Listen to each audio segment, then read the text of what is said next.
Sponsored by the Big 98, Nashville's #1 for new country and the home of the Bobby Bones Show. The Rocket Review is thrilled to bring on an incredible country music singer, songwriter, and guitarist, Lindsay Ell. Thanks for coming on the show, Lindsay. Thank you so much for having me, Eric. It's a pleasure. Well, the last time you and I bumped into each other was over at the iHeartRadio studio, and you were going on a radio show. You had your guitar in hand, and I was touring around here at Connick Jr., so it's nice to actually spend some time with you now, particularly with this brand new album. Heart Theory, what an incredible album. Just came out in August, but the depth of the work and how well it showcases your vocals, Lindsay. Thank you so much. I'm so proud of this record. I've been working on it for the better part of the last 2.5 years, and I truly feel like I wrote something that I hope fans can get a lot of inspiration from. I over the past few years, I've been going through this transformative time in my life. And I think as human beings on this planet, we constantly go through moments of transformation. And whether that's from, getting out of a relationship or losing a job or losing a loved one or going through a global pandemic, we constantly go through these moments of transformation. And I was about halfway through writing songs for this record when I realized, I'm writing these songs right now in order of my process, in order of my transformation. And how cool would it be to write a concept album in order of how I'm going through this time in my life? I'm a huge nerd about a lot of things in life, but there's this thing called the 7 stages of grief. And I was like, okay, what if I wrote a concept album in order of the 7 stages of grief, where track 1 started in stage 1 of shock, and then went in order: shock, denial, anger, all the way to the last stage of acceptance. Track 12, in acceptance, being able to look at yourself in the mirror and accept yourself for everything that you are and everything that's happened to you in your life. And so fans could listen to the album front to back and hear me slowly unravel through every track. And so that's what I did. And I called it Heart Theory because I feel like if theory is the science of music, then Heart Theory is the science of my heart. And hopefully fans can hear this record and be inspired to do a deep dive in their own lives.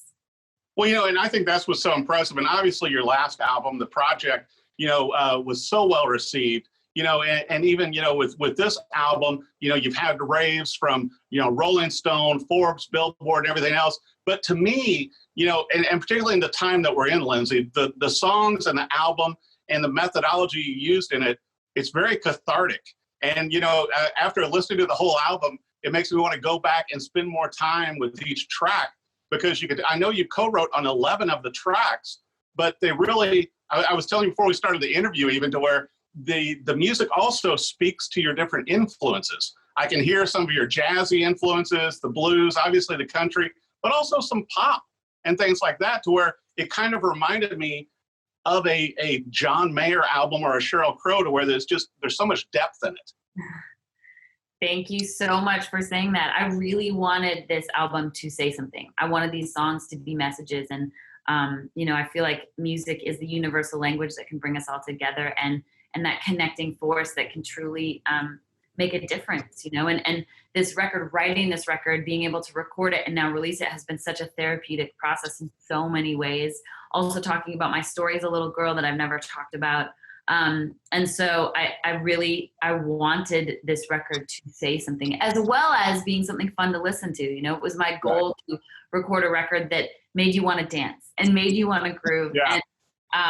And so these songs are fun. It's sometimes my favorite thing to write sadder lyrics to, like, a song that kind of makes you want to groove. I call them sangers. They're sad bangers. They're like, okay, like dancing in your kitchen or dancing in your car, and you're like, wait a minute, I'm singing about something really real right now. Like, and so I really just wanted to convey that, and I think we did it on Heart Theory.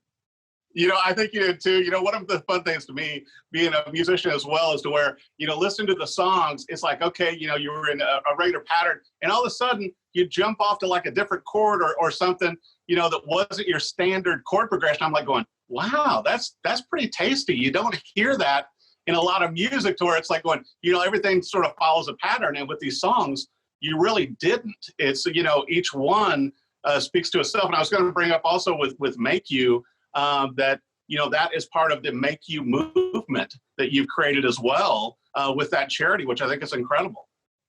Thank you so much. Make You is a song that I talked about my story as a little girl. And it's the first time I've ever talked about that. I'm a survivor. I was raped when I was 13 and 21. And I never really wanted to talk about that because I never wanted it to be a publicity stunt or a way just to get attention from my story. But I went to a place called Youth for Tomorrow 3 years ago. And I sat with the kids there. Youth for Tomorrow is an organization in the country that deals with youth aged 12 to 18 who have either gotten into the wrong situations growing up or have been victims of sex trafficking or rape. And it was after the day that I spent with those kids there that I just felt so led and so inspired to need to share my story. I felt like if I didn't share my story at this point in my career, I was holding back the opportunity to help other little girls and little boys like that. And in which case I called up my good friend, Brandy Clark, and I was like, Brandy, would you write this song with me? She's one of my favorite writers in town. And we ended up writing the song Make You. And then through that, I was able to launch my own foundation, which I'm so excited about, to be able to truly put my money where my mouth is. The Make You movement focuses on disenfranchised youth, specifically survivors of sexual violence and domestic abuse. And I'm just really passionate about helping other survivors feel like they're not alone. I know when I was 13, if I would have had somebody to hold my hand and be like, Lindsay, it's okay, you didn't do anything wrong. You don't need to fight this alone. I think I would have healed so much faster. And so if I can be even a small part of people's healing process, I will feel like I'm doing my job. Well, I think it's so brave of you to come out and help others with that, particularly in these times where, it's harder on everybody right now, but bringing that through song and through the foundation. I told you earlier, I interviewed Brad Paisley a few years ago when you were on tour with him, and he pulled me off to the side and was just bragging about what an incredible artist you are, and that, that you were one to watch. And obviously he was right, and I thought it was so interesting though, Lindsay, to where you started playing piano when you were 6, you started guitar at 8, and then songwriting at 10. Yeah, I was really young when I started writing. Music was always in my family. I'm the first one crazy enough to try to do it as a job, or do it as a job, I guess. I've been doing it. But I just always grew up with music around me. And so it just felt natural. Piano was my first instrument. Then I picked up guitar and I started playing shows when I was 10 years old. So the stage has felt like home to me ever since I was a little girl. Like it's the place I step onto in front of thousands of screaming fans and smiling fans and singing along to your songs. And I'm just like, okay, this feels right. Well, and I thought it was so great too that your dad used to take you along to the bluegrass camps, and that what drew you to the guitar was like his hidden guitars around the house, and you would find them and play them, right? Absolutely. It was really nice being surrounded by musical instruments and just music all the time growing up. Family jam sessions would happen every year at Christmas, and we'd go home. Like my grandparents all played something. My uncles and aunts were playing instruments. And so I really grew up with music in the blood. That is so amazing. Well, and especially it's like we're talking about with Heart Theory, to where, so many people have thought of you primarily as a guitarist because you're such an incredible musician. But I feel like with this new album, it's really been a turning point for you with your vocals. Your vocals just sound amazing on this album. And I know you worked with Dan Huff, who kind of a big name producer. Yeah, I have wanted to work with Dan, Eric, ever since I moved to town. I remember when I first moved to Nashville, I put Dan's name on a vision board and was like, one day I'm going to work with that man. And sure enough, fast forward like 8-9 years later, and here I am in the studio working with him. And I'm just so grateful. I'm so grateful towards Dan. And I'm actually grateful that it took me this long to work with him, because I knew exactly the record I wanted to make. I knew what I wanted to say and how I wanted to say it. And if I would have worked with him years ago, I would have gotten to this same album in my career and in my life. And it is so valuable being able to work with a producer who also talks guitar talk, because he speaks the language. Shortly after the album came out, I was texting with Keith Urban a little bit, who of course has worked with Dan extensively. And he was like, Lindsay, isn't it cool that Dan speaks the language? And I'm like, it is a game changer. It's a game changer in the way that you can express yourself as an artist, to have a producer who also knows what it feels like to sit in that hot seat with a guitar, to feel like you really want to communicate. You know, I am a singer, I'm a songwriter, and I also play guitar, but it's one piece of the puzzle. But it's an important piece of my puzzle, because I feel like guitar solos are additional lyrics to a song. And I approach them that way. And so having somebody like Dan in the studio, who's such an incredible, I mean, one of the best guitar players in the world.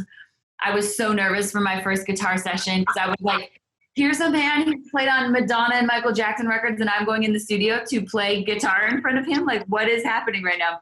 But he's the most down to earth. He uplifted me, and it helped me feel so powerful that it really took me out of a comfort zone completely in so many directions, in making me a better singer, a better guitar player, and overall a better artist. Well, I want to make sure too, Lindsay, that our viewers know where to go to your website and your social media so they can keep up with you. Obviously, to buy and download this incredible album, where should they go? They can just go either to my website, Lindsay with an AELL.com, or search any social, wherever you find your music, it'll be under my name, and just look for Heart Theory. Well, I'll tell you what, I know our viewers are going to want to buy the entire album. It's just an incredible body of work. Congratulations. The songs have such depth, and your vocals have never sounded better. Obviously, working with Dan Huff worked out very well. I am very appreciative to Mr. Dan Huff. I'm very, very excited about the things we'll get to create in the future as well. Well, Lindsay Ell, thank you so much for joining the Rock Review, and congratulations on an amazing album, Heart Theory. Thank you so much, Eric. It's so good to see you and talk to you.